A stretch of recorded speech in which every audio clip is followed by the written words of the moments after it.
कुरान की सबसे बड़ी प्रेडिक्शंस में से एक द ग्रेट रोमन एम्पायर के बारे में थी। जब सुपर पावर रोमन एम्पायर बिल्कुल खत्म होने वाली थी, उसी टाइम कुरान ने कहा कि नहीं, जंग रोमन एम्पायर ही जीतेगी। मक्का के एक गार में जिब्राइल अलैहिस्सलाम के मोहम्मद सल्लल्लाहु अलैहि वसल्लम को इकरा कहने के 8 साल पहले रोमन एम्पायर और पर्शियन एम्पायर, दो बड़ी सुपर पावर्स के दरमियान बहुत सख्त लड़ाई शुरू हो चुकी थी। ये ऐसे था कि आज अमेरिका और चाइना की फुल फ्लेज वॉर स्टार्ट हो जाए। इस जंग में पर्शियन एम्पायर ने रोमन एम्पायर को तबाह बर्बाद कर दिया था और पूरी दुनिया को ये लग रहा था कि रोमन एम्पायर, जो 1000 साल से दुनिया की सबसे बड़ी सुपर पावर थी, खत्म होने वाली है।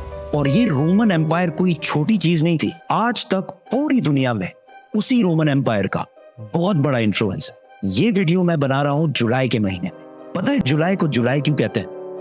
रोमन बादशाह जूलियस सीजर की वजह से, जो रोमन एम्पायर का पहला बड़ा बादशाह था। और जुलाई के बाद ऑफ कोर्स अगस्त आएगा, जो रोमन्स के दूसरे बड़े बादशाह ऑगस्टस के नाम पर रखा गया है। और इस सब के अलावा जितने प्लैनेट्स हैं, जुपिटर, मार्स, वीनस, ये भी इसी रोमन एम्पायर के खुदाओं के नाम पर रखे गए हैं। रोमन एम्पायर इस्लाम से 300 साल पहले दो पार्ट्स में बढ़ चुकी थी, ईस्टर्न और वेस्टर्न रोमन एम्पायर। जिसके बाद वेस्टर्न रोमन एम्पायर तो आहिस्ता आहिस्ता खत्म हो गई, लेकिन eastern Roman empire, Byzantine empire, फिर भी दुनिया की सुपर पावर रही। इस जंग में ऐसे लग रहा था कि पर्शियंस आखिरकार इस रोमन एम्पायर को खत्म कर देंगे। इतना बड़ा काम पर्शियंस कभी भी अकेले नहीं कर सकते थे अगर उनके पास रोमन एम्पायर के अवाम का सपोर्ट ना होता। जंग से पहले रोमन एम्पायर के अवाम अपने बादशाह और अपने फौज से बहुत तंग आ चुके थे, क्योंकि इस्लाम से 8 साल पहले रोमन बादशाह मोरिस, जिसको अवाम बहुत पसंद करती थी, उसके आर्मी जनरल फोकस ने तख्त से हटा दिया था और उसकी बीवी और 8 बच्चों को उसके आंखों के सामने बहुत ही बुरी तरह कत्ल कर दिया था। और इन सब के सरों को इस्तांबुल में, उस जमाने में कॉन्स्टेंटिनोपल में, सारी अवाम के सामने लटका दिए थे। तो ये सब देखकर रोमन एम्पायर की अवाम ने इस नए बादशाह के खिलाफ हर तरफ बगावत शुरू कर दी। तो जैसे हर ताकतवर करता है, उसने इन प्रोटेस्टर्स को पूरी तरह क्रश किया और हजारों लोगों को जेलों में डाला और हजारों लोगों को कत्ल भी किया, ताकि अवाम में खौफ फैल जाए। लेकिन आहिस्ता आहिस्ता ये प्रोटेस्ट और भी ज्यादा फैलते गए। ये सब कुछ सुना सुनाया नहीं लग रहा? पर्शियन बादशाह खुसरो ने जब देखा कि रोमन एम्पायर की अवाम अपने बादशाह के खिलाफ हो गई है, तो उसने इस टाइम का फुल फायदा उठाया और रोमन एम्पायर पर हमला कर दिया। और आहिस्ता आहिस्ता रोमन एम्पायर की बहुत इंपॉर्टेंट प्रोविंसेस, सीरिया, इजिप्ट, फलस्तीन पर कब्जा कर लिया। तो आहिस्ता आहिस्ता रोमन एम्पायर की अवाम और फौज को समझ आ गई कि फोकस से ना हो पाएगा। तो उन्होंने अफ्रीका के गवर्नर, जिसकी लोग बहुत इज्जत करते थे, उससे मदद मांगी। तो उसने अपना बेटा हेराक्लियस को कॉन्स्टेंटिनोपल भेजा। जैसे ही वो पहुंचा, अवाम और फौज ने मिलकर पिछले बादशाह को हटा दिया और हेराक्लियस को अपना नया एम्परर बनाया और फोकस के साथ वही कुछ किया जो उसने पिछले बादशाह के साथ किया था। हेराक्लियस जैसे ही बादशाह बना, उसे पता चला कि 90,000 क्रिश्चियंस को कत्ल करके पर्शियंस ने यहूदियों की मदद से फलस्तीन पर कब्जा कर लिया है और क्रिश्चियंस की सबसे मुकद्दस होली जगह द होली सेपल्कर को तबाह कर दिया है। इसकी क्रिश्चियनिटी में वही अहमियत है जो इस्लाम में बैतुल्लाह शरीफ की है। और वो क्रॉस जिस पर जीसस को मारा गया था, अकॉर्डिंग टू द क्रिश्चियंस, उसे वहां से उठाकर अपने कैपिटल थेसिफोन, मदियन ले गए हैं। ये ऐसी था कि आज काबा से कोई हजर अस्वद उठा के ले जाए। कैन यू इमेजिन दुनिया में क्या होगा?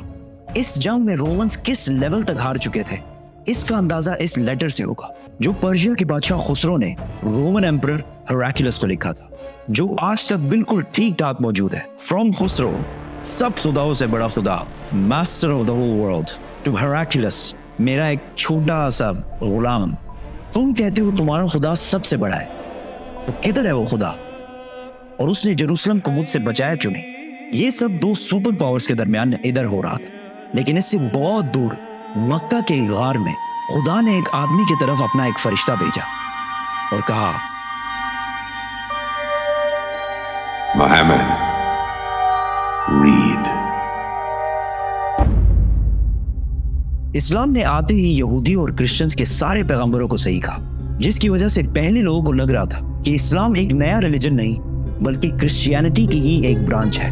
तो मक्का वाले मुसलमानों को ताने देने लगे कि जिस तरह आग की इबादत करने वाले पर्शियंस ने रोमन एम्पायर को तबाह कर दिया है, उसी तरह हम तुम मुसलमानों को भी तबाह करेंगे। उस टाइम क्रिश्चियंस और मुसलमानों का एक ही हाल था और दोनों का इन हालात से निकलना इम्पॉसिबल लग रहा था। इतने टेंस और सख्त टाइम में अल्लाह ने कुरान के सूरह रोम में रोमन्स और मुसलमानों दोनों की कामयाबी की प्रेडिक्शन की। बिस्मिल्लाहिर्रहमानिर्रहीम।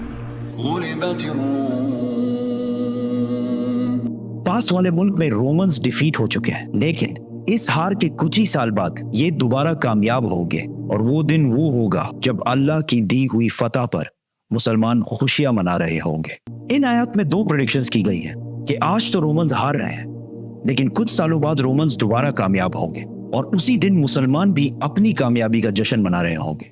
मक्का में सबने इन आयत का बहुत मजाक उड़ाया कि रोमन एम्पायर का बच जाना इम्पॉसिबल है, लेकिन हजरत अबू बकर रज़ी अल्लाह तआला अन्हु का इस्लाम के पहले दिनों में ही कुरान पर इतना यकीन था कि उन्होंने मक्का के एक काफिर से शर्त लगाई कि अगर रोमन्स 3 साल बाद कामयाब ना हुए तो मैं तुम्हें 10 ऊंट दूंगा, और अगर कामयाब हो गए तो उस टाइम तक इस्लाम में गैम्बलिंग और शर्त लगाना बैन नहीं हुआ था। जब रसूलुल्लाह सल्लल्लाहु अलैहि वसल्लम को इस शर्त का पता चला तो उन्होंने अबू बकर रज़ी अल्लाह तआला अन्हु से कहा कि इस शर्त में 3 साल का टाइम बढ़ाकर 10 साल कर दो और ऊंट 10 से बढ़ाकर 100 कर दो। उस काफिर ने ये टर्म्स आसानी से मान लिए क्योंकि रोमन्स का जीतना इम्पॉसिबल हो चुका था। ब्रिटिश हिस्टोरियन एडवर्ड गिबोन, जिसने रोमन एम्पायर पर 6 वॉल्यूम्स की किताब लिखी है, उसने भी लिखा है कि कुरान की इस प्रोफेसी का 7-8 साल के बाद भी पूरा होने का कोई चांस नहीं लग रहा था, क्योंकि पर्शियंस बिल्कुल रोमन एम्पायर की कैपिटल कॉन्स्टेंटिनोपल के पास पहुंच चुके थे और इसे चारों तरफ से घेर लिया था। बट कॉन्स्टेंटिनोपल को फतह करना इम्पॉसिबल था और इस वाकये के 900 साल बाद तक भी कॉन्स्टेंटिनोपल को कोई फतह नहीं कर सकता। आखिर इसे ऑटोमन एम्पायर उस्मानिया सल्तनत के सिर्फ 21 ईयर ओल्ड सुल्तान महमद ने कश्तिया पहाड़ों पर चढ़ाकर इसे फतह किया था। And I can't wait to tell that story. So subscribe. Constantinople जब हर तरफ से घेर लिया गया था तो हेराक्लियस ने पर्शियन बादशाह खुसरो को खत लिखा और उससे भीख मांगी कि तुम जो कहोगे हम करेंगे, सिर्फ हमें जिंदा रहने दो। लेकिन खुसरो ने कहा एक शर्त है, तुम्हें क्रिश्चियनिटी छोड़कर हमारे रिलीजन मतलब आग की इबादत करनी पड़ेगी। तो रोमन एम्परर हेराक्लियस अपनी कैपिटल कॉन्स्टेंटिनोपल को छोड़कर ब्लैक सी की तरफ से पर्शियन एम्पायर की नॉर्दर्न साइड पे आ गया और उसी टाइम रसूलुल्लाह सल्लल्लाहु अलैहि वसल्लम भी मक्का को छोड़कर मदीना हिजरत कर गए। यहाँ पर हेराक्लियस ने पोप से मदद मांगी और उसे कहा कि पर्शियंस मेरे खिलाफ नहीं है, ये क्रिश्चियनिटी के खिलाफ है। तो पोप ने पूरे यूरोप से पैसे जमा किए और हेराक्लियस को भेजे, जिससे हेराक्लियस ने पर्शियन एम्पायर की नॉर्दर्न साइड से एक सरप्राइज अटैक की तैयारी की और पर्शियंस पर फुल फोर्स के साथ हमला कर दिया। क्योंकि पर्शियंस सारे इस्तांबुल फतह करने में बिजी थे तो उनके अपने किंगडम का डिफेंस बहुत कमजोर हो गया था। हेराक्लियस बहुत तेजी से आगे बढ़ता गया और एक के बाद एक सिटी फतह करता गया और आखिरकार वो उस सिटी पहुंचा जो पर्शियंस के लिए सबसे होली सिटी थी, जो पर्शियंस का मक्का था, जिसमें उनका सबसे बड़ा आग का टेम्पल भी था, जिसमें आग बहुत सालों से जल रही थी। तो हेराक्लियस ने अपना पूरा बदला लिया और उस सिटी को उसी तरह तबाह किया जिस तरह उन्होंने जेरूसलम को तबाह किया था। इस वाकये के बाद गेम कंप्लीटली चेंज होने लगी और ये कई सालों में रोमन्स की पहली बड़ी जीत थी और वो इसके बाद अपनी खोई हुई सल्तनत दोबारा हासिल करने लगे। और इसी टाइम सिर्फ 313 मुसलमानों ने मक्का के काफिरों को जंगे बदर में हरा दिया और अपनी पहली जंग जीतने का जश्न मनाने लगे और कुरान की प्रोफेसी पूरी हो गई।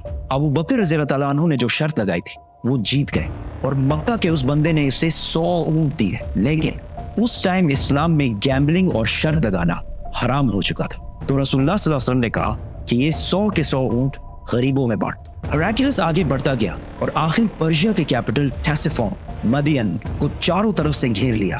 पर्शियंस को जब कोई और उम्मीद नजर नहीं आई तो खुसरो के बेटे ने अपने बाप और अपने 18 भाइयों के सर काट दिए और रोमन एम्पायर के सामने सरेंडर कर दिया। और इस जंग में रोमन एम्पायर का जितना नुकसान हुआ था वो सारे पैसे वापस करने का वादा किया और अपनी सारी फौज को रोमन एम्पायर से वापस बुला लिया। मतलब पर्शियन एम्पायर बहुत ही बुरी तरह हार गई। रोमन एम्पायर ने उस क्रॉस को जो पर्शियंस जेरूसलम से बहुत गुरूर में लेकर गए थे वापस लाया और उसे उसी जगह पर रखा जहां वो पहले था। और इसी साल मुसलमानों और मक्का वालों के दरमियान सुलह हुदैबिया की हिस्टोरिक एग्रीमेंट हुई जिससे मुसलमानों की तकदीर हमेशा के लिए बदल गई। और कुरान ने इसे एक बहुत बड़ी